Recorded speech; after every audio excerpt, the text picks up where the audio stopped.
What's up, y'all? How you doing? Hello. Woo woo. Welcome back to y'all hearing this. My name is Honeybee. And my name is Kay. Thank you guys so much for coming back Or you to can the call me B if you're nasty. podcast. Right. It's all good. We got it. Yeah. Honeybee, your baby. Yes, whichever one. What's wrong? Oh, if this is your first time joining us, welcome. For you guys who don't know, we are a music appreciation podcast / YouTube reaction channel. Mm-hmm. And what we do every week is we pick a theme, and based off of those themes, it is downpouring outside, Yes, so it don't is. mind it. Just in case you have some thunders. I think my sunroof might be open. It's okay. We're gonna be okay. Oh no. It's cracked. It's cracked. No, it's fine. Okay. It's fine. All right. So yes, this is a music reaction. See, I just messed it up because of the rain. But y'all know what we do. Yeah, okay, y'all know at this point. That's right. But basically, we pick a theme every week, and we each pick a song, and then we react to it, and then we go ahead and move on over to the podcast, which was what you're listening to right now. You found it. It found it, and we're gonna get into the nitty gritty about our song choices and all that great stuff. And we just thank you guys for all the love and support, Absolutely. and like all the ways that you guys have been supporting us. K girl, break it down for them because they've been doing so much, and it's amazing. Yeah. So and there's so many ways to support us. That's very true. Yeah, so you can like, comment, subscribe. Thank you so much. We just had 100 subscribers, so we're super excited about that. Lots of lives coming, all sorts of stuff. So get ready. Yes. But yeah, we also in the description box below, we have links to everything. We've got our Patreon up, which is awesome. We've got a couple tiers on there. You know, we've got music movies we do once a month. There's polls to pick future themes.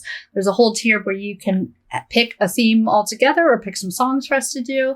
And we've got merch store now, which is awesome. My gosh, the merch store is so dope. Yeah, thank you everyone who has already bought something that's really cool. There's lots of stuff on there. Yeah. But yeah, so why don't you tell us what the theme was? Okay, girl. What was the theme? So this week's theme was something that was really cool, and it was really literally, and it was a really great way to kind of, it's like a segue to go from summer into fall. So this week's theme was Cooler Nights. So basically it's about songs that make you feel, all snuggly and cool, and just picture that autumn night, you know what I mean? I was saying that it reminds me of like being kind of like in the South or like in New Orleans, and like you're on the bayou and you can hear like the crickets going, and you can hear, you see the wind blowing and the weeping willows moving, and you see fireflies everywhere. It's like that type of feeling. It's very much like True Blood. Like, it's like, sucker! That's what it makes me think of, sucker! But, so my choice this week was a song by somebody who I absolutely love. As you know, I am definitely part of the Lamely. I am a lamb. Sure. I live for Mariah Carey. And this is off of her album Daydream. And what's so special about this album in general was this is my first foray into my own musical liking. This was the first album I ever received that I ever asked for. I was 5 years old when it came out, and it was the first thing I ever asked for. And so for me, it was like my first time choosing what I want to hear. Yeah. And I love what my parents always played, but it was it was my first choice. Yeah. And so what's dope is, just to kind of give you guys a little background on the album itself before we get into the song. It said that this is from Wikipedia. Aside from being Carey's best-selling record worldwide, Daydream served as her most personal and directly influenced album at the time of its release. During the album's recording, Carey grew as an artist as well as a writer. And for the first time in her career, she was able to make music that she truly related to, which was R&B and hip-hop. And while Columbia Records allowed Carey more leniency with the music she recorded, they became hesitant when she featured other artists like Old Dirty Bastard on the album. And it says, while Carey's new musical direction caused tension between her and her label at the time, it began to severely strain her relationship with her husband, who was Tommy Mottola, which was the head of her record label. And basically this album was almost like Mariah Carey finally stepping into her own. She was 25 years old at the time, and it was just her way of her time. Yeah. And so the song that I chose off of it was a song called Underneath the Stars. It's so beautiful. Which, so sweet. Oh my God. It's just one of those songs that just make you feel all like mushy gushy. And so Underneath the Stars was never given an official release. It peaked at number 69 on the Billboard's R&B charts. And it was a song that was produced and mixed and written by Mariah Carey and her collaborator at the time, which is Walter Afanasi. And he is known to do like all of like Mariah Carey's earlier music. Like he did Hero with her. He did God, All I Want for Christmas Is You. Like, and, oh my God, I haven't even thought of that song. He did like, yes. So like, no, for real though. But so the song Underneath the Stars was my pick because it really does give you that feeling of the song itself. Like if you listen to the lyrics, it talks about like giving your heart to someone, and it's like you're falling in love in the summertime. And there's almost like a point in the song where it's questioning like, is this going to carry on into the fall? Or is this just a summer fling? And so I thought that it was just perfect to kind of, bring us in. And what I really like about the song is the background layering. And, I'm a sucker for background vocals and harmonies. And Mariah Carey is extremely well known for that. I like the lines in the song, like talking about, just like I'm trying to think, there's so many I could choose from, but she was like, as we laid upon the grass there in the dark underneath the stars. Like just that one line is just like, it makes you feel like all mushy gushy and like. Yeah, I loved the one. I think it was something like, I gave you my heart there in the dark or something like that. Yes. I love that. I love that so much. Like it just, it makes me makes you want to hold your special someone. Fall in love underneath the stars. Oh, look. Listen. Do a lot of stuff under the stars. And she said, so this is what she said, as we drifted to another place in time, and the feeling was so heady and sublime, as I lost my heart to you there in the dark, underneath the stars. And then she's singing young love, young love, young love. Yeah, I love that line. I love it. It's great. It's just like, I'm sitting here looking at the lyrics of the song, like, beautiful, like the bridge goes, beautiful and bittersweetly, you were fading into me and I was gently fading into you. But the time went sailing by. Reluctantly, we had to say goodbye and left our secret place so far behind. And I lay in bed all night and I was drifting to another state of mind. That line, fade into. Do you remember that Mazzy Star song? Oh! I love that song. I haven't heard it in so long, and I didn't know who did it. And I just... Mazzy Star. M-A-Z-Z-Y Star. I heard it one time, and I'm trying to remember where I heard it from. I'm sure it was a movie. It was in a movie. Oh, I gotta hear that again. Because I was like, that just sounded really familiar when you said it. I just got goosebumps. That's so weird. I love when music does that. Music literally... Yeah, listen to it on the way home because it's so good. It's good. Oh, I love that song. I love it, love it, love it. But this album, like Daydream in itself, like the way that Underneath the Stars like goes on it and it just flows. And even the album tells a story. And it's interesting because the song Underneath the Stars comes right before One Sweet Day. Oh, nice. So it's like thinking about like Boyz II Men with Mariah. Yeah. So it's like if you think about like her reluctantly saying goodbye or whatever. And then the next song is talking about like mourning a loved one. And it's like her albums even sequence to tell a story. And it's just like super duper dope. So that was my choice for this week. I loved it. I really love that song. It's definitely going on playlists. I'm definitely playing it for my special someone. Period.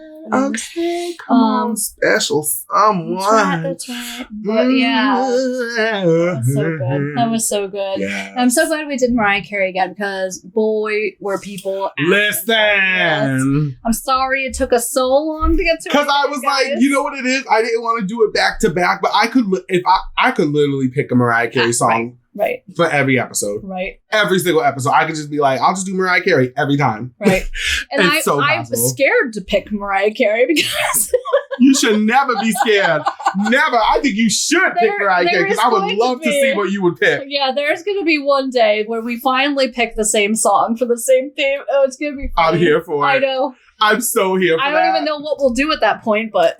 listen, that would be... The second person that week is just going to be SOL, is all I'm saying. That should be... We should have everybody list, or maybe like, everybody should come up with a theme. Like, you guys should suggest a theme where it gives us a high probability of picking the same song. So, like, for instance, you guys have to pick a song, like, let's say that the theme is Weather Week.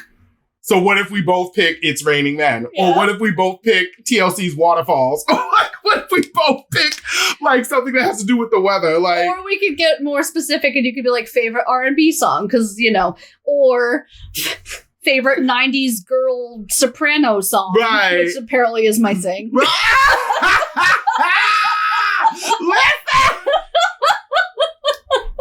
I'm gonna pee a little. You know, something like that. Yes, yeah, but that'd be so. But they would like purposely to see if we would have to pick, or like, would we both pick like Rihanna's Umbrella? Tom Holland's performance of Rihanna's Umbrella. Oh my god! I love that video. If you have not seen that, go look it up right now.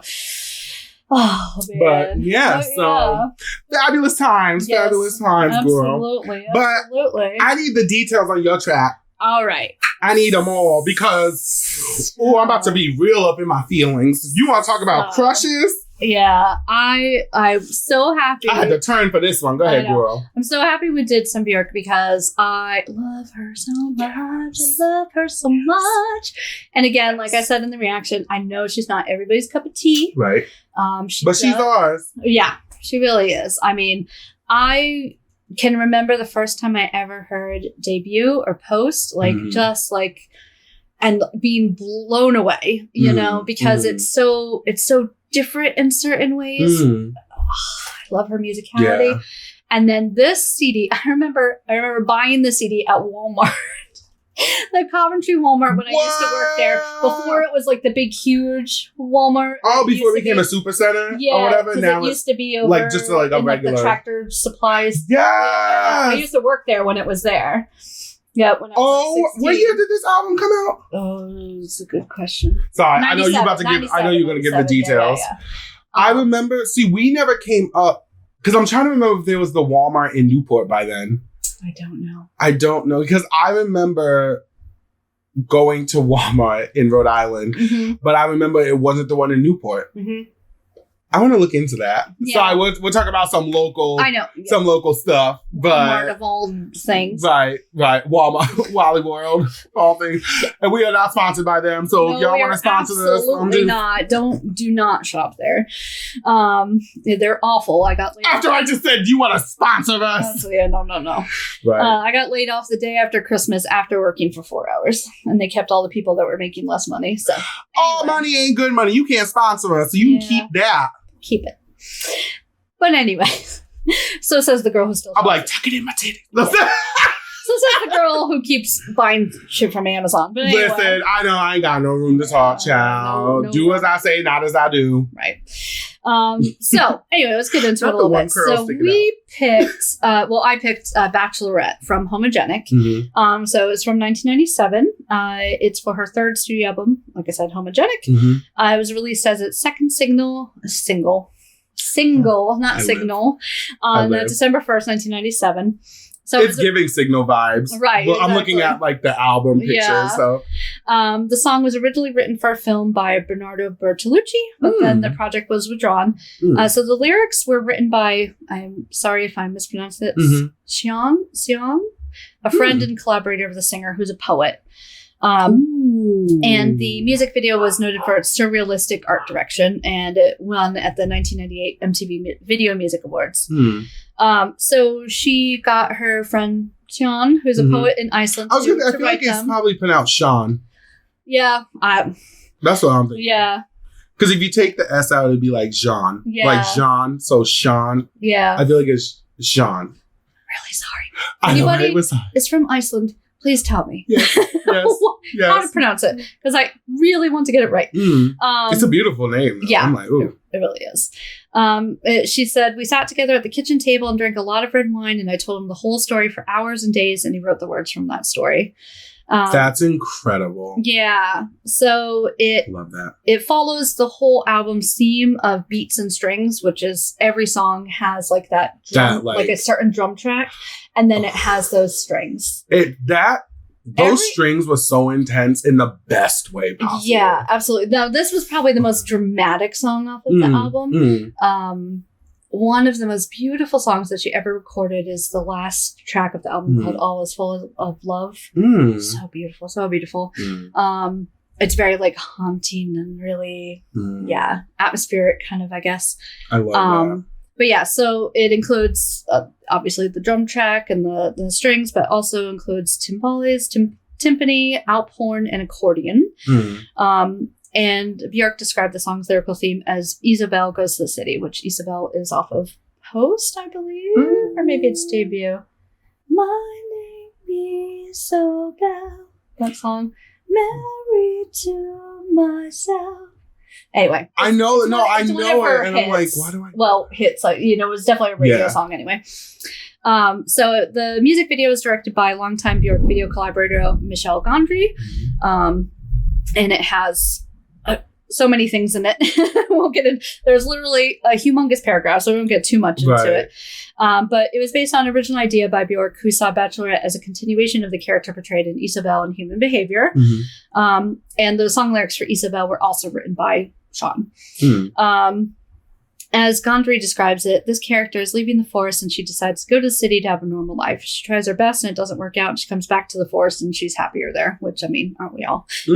Facts. And Bjork also wrote the entire story featured in the video on her website. So it won the MTV Video Music Award for Best Art Direction, and it was nominated to the Grammy Award for Best Short Form Music Video at the 41st Annual Grammy Awards in '99. Dope. But yeah, so her albums, a lot of them have different kind of, well, some of them have almost different kind of, I don't know if theme is the best word, but maybe different things musically. So she has an album called Vespertine, where she had like player pianos made for every song that plays a different tune. That is dope. And I feel like I remember hearing about this. There's a song off of that called Pagan Poetry, which we'll get into at some point. But anyway, I love that whole album too. I mean, I don't think there's an album of hers that I haven't really loved. There are definitely some songs. She reminds me of like an Icelandic version of Madonna. In the sense of how she reinvents herself each album. Yeah. I guess, let me specify. Yeah. Not necessarily the same type of music, but it's just the reinvention. Because the same thing, Tori Amos, I feel like she reinvents herself every album. And it's like, I get excited to see that. Like when Bjork is coming out with a new album, I get so excited to see the album packaging, the way it's presented, to hear about how it was created. Have you seen the album cover for this one? I haven't. All right, I'll have to show it to you. And obviously you guys will see it in the I just think that there's something that's so, when it comes to Bjork, I don't know how to, she's so undeniably like undefinable. Yeah. If that's like the best way to put it. Yes, I remember this. Spaceship geisha, kind of, I guess. Futuristic geisha. Remember this. Yeah. I find what I find so amazing about that is like I always get interested in seeing pictures like that.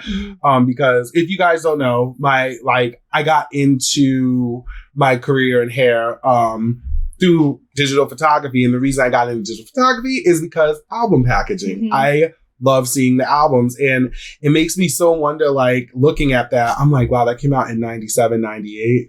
So it makes me wonder like the advancements that people were using to create like that image. Because it's like the picture, but then you have to think about the background and like the final product, and like obviously things were a lot different back then. So I'm like, it's cool to see someone like Bjork take that So, because it's not like most artists will just be like, all right, let's just do a photo shoot. Let's just go over and download it so I can just go out and perform music. Whereas like now Bjork is one of those artists from the beginning of the very first note played all the way to the way that the packaging is sequenced and how it's presented. And, you know, Beyonce just did that with her new album, Renaissance. Like the special edition, it's like you put two different sides together and makes a whole new Beyonce face. Like, that's cool. And it's like Bjork does stuff like that. And I have so much respect for people that do that, because that's like, you know that they're really into the album and like what they put together. It's that serious for them. It's that real for them. And it's amazing. They want you to feel it from everything, from the music itself to the imagery. And no, that's awesome. The music videos, the everything. And you know what? What? That makes me think, okay, we're gonna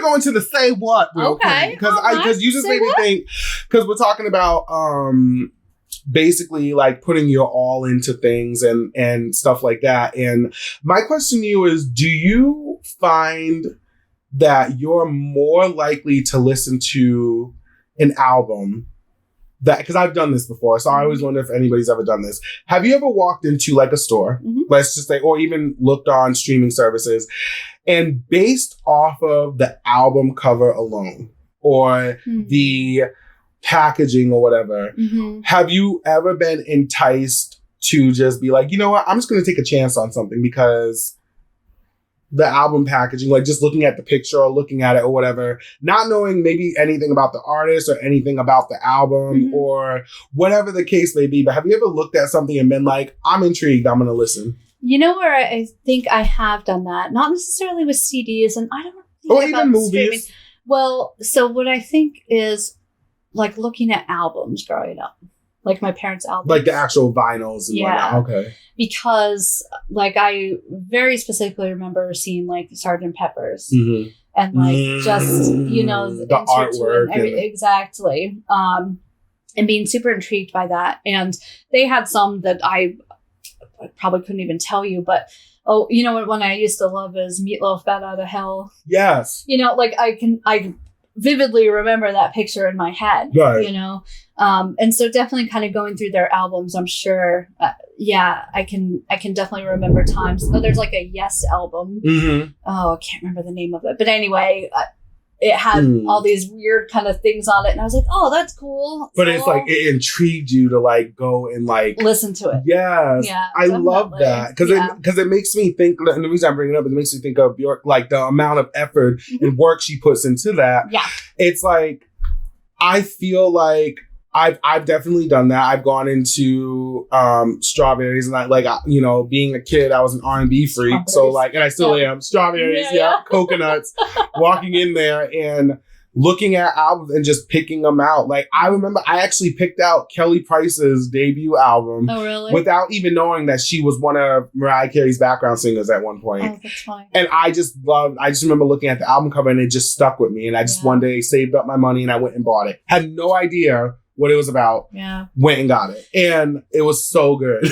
You know, another time I probably did the same thing was when we were talking about this, I think last week or whatever. The BMG, the sticker. Yes!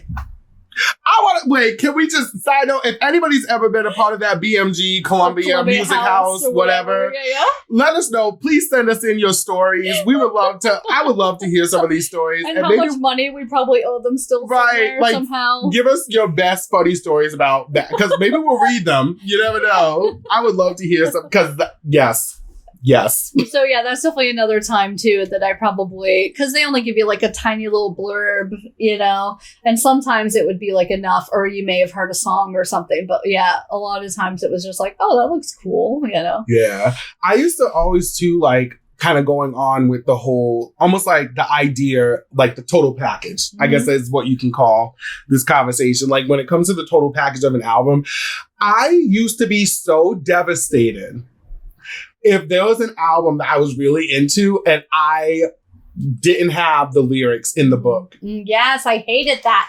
I will never forget Destiny's Child. Listen, right. Destiny's Child. Go on whatever. Listen, Destiny's Child, y'all know you're my heart. I love you, girls. But y'all were known that y'all created that vibe of constantly doing the speed singing and the fast singing. And I'm just gonna keep up. So I opened that album booklet and it was just like, surprise, we give you the album credits and there's no lyrics. And I was like, you know what's worse? So recently, my lovely, beautiful girlfriend has gotten me like super hard into BTS. Like, so ridiculously hard. Like, it's literally what I've been listening to for like weeks and like almost only that. Right. But anyway, there's nothing worse than going, hey, I'd love to know what they're saying. And then you go and look up the lyrics and it's in Korean. Like, it's in Hangul, like the Korean language, like the written language. Like, don't get me wrong. I would love to learn. And actually, we're kind of talking because Jasmine has kind of taught herself a little bit. Yeah. We're kind of like talking about it, whatever. And like, it's very cool and I love it. And I'm all for it. But right now, I have no idea. I can't. So, and like, exactly. Like, I want to be able to sing along. Now, I've made up my own language. I'm here for that. And like, I can get the little English words here and there. But anyway. Yeah. I get it. I was on Apple Music listening, and you know how you can press the link. Yeah. Like it was on Hangul. I'm like, except for like a word every now and then, like baby. And then I'll be like, butter. I got that one. You're like, butter. Well, that's all in English, but. Okay, thank God. I'm just picturing it just saying butter, like that one word. Smooth like butter. What if like smooth and like was not in English and it just said butter? Now, I don't get me wrong. I know that it's such an American opinion of shit. Oh God. God, yeah. We get it. But anyway, I really want to know the lyrics. I am literally going to learn Korean to listen to BTS. Listen, I'm here for it. This is just a sign. You know what I'm saying? Step that album packaging up. You know what I'm saying? You know, some of us still very value it. You know what I'm saying? We need it. All the album stuff is all in Hangul. So, yeah. Oh, my God. I promise you, it was just... The album packaging was everything to me. And it just... I remember opening that Writings on the Wall album, and I remember listening to track number 5. I was all into it, and I was like, "Oh!" And I just remember them being like, "I'm like, what are they saying?" And I was just like, "Wait, they're like, you make me want to throw my pager out the window, out of cut the phone." And I'm like, "What are they saying? What are they?" It's like, "It's not hot that you be calling me, stressing me, pager by me, and it's not stop." And it's just like you couldn't tell what they were saying because the first time you listened to it, it was just like, "It's not hot." And I'm like, no, I need to know. Yeah. But, thanks Bjork for throwing that, little idea out there. Because it really makes me wonder, like, how invested artists are in the total package of the presentation of their album and what story are they trying to tell? Hence story, you know what I'm saying? You never know. That might be a topic in another episode. You never know. You know what I'm saying? Stories. But I think that the album packaging, and specifically talking to Bjork and about this album, listening to it, I can see how that album cover translates to what I was listening to. And it brings forth that futuristic vibe, you know what I mean? And the string element and the drum element, like I got that all by looking at that picture. I love that there's like a certain drum track for each one. And I love that there's like all that distortion in there, but it's just a light enough touch that it doesn't like take away from the beauty of the strings. In fact, it almost enhances it. Yes. Yes. I love nothing more than like a super hard with like this beautiful voice. She likes it super hard. With a beautiful voice. With a beautiful voice. Don't we all? Say what? Thank you, guys. Yeah. Oh my goodness. This was so much fun. This was such a good episode. I love the fact that we have artists like Bjork and we have artists like Mariah Carey who continue to really just make the focus about the artistry and what they're trying to say and what they're trying to present. And so Bjork and Mariah Carey, shout out to y'all. Yes, absolutely. Always. Absolutely. Y'all are queens and legends. Yes, absolutely. And yeah, so this has been a great week. And, you know, this has been a lot of fun. And thank you guys so much for your continued support. Absolutely. We really love it. We love you. We appreciate everything. Definitely stay on the lookout for more stuff from us. Yes, a lot more stuff.